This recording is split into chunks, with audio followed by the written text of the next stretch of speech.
குட்டி யானையின் மாயாஜால பயணம்.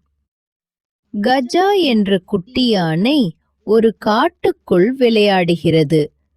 அதன் தும்பிக்கையில் ஒரு பளபளப்பான பொடி தெரிகிறது. கஜா மனதில், அட, இது என்ன மாயாஜால பொடி? கஜா பொடியை தூவ அதன் கீழ் ஒரு பெரிய மேகம் வருகிறது. கஜா மேகத்தில் ஏறி வானத்தில் மிதக்கும் பழத்தோட்டங்களை நோக்கி பறக்கிறது. கஜா, ஜாலி, வானத்தில் பழத்தோட்டமா? கஜா பேசும் கிளிகள் மற்றும் குரங்குகளுடன் பழங்களை ரசித்து சாப்பிடுகிறது. கிளி, வாங்க கஜா, எங்க கூட விளையாடலாம்.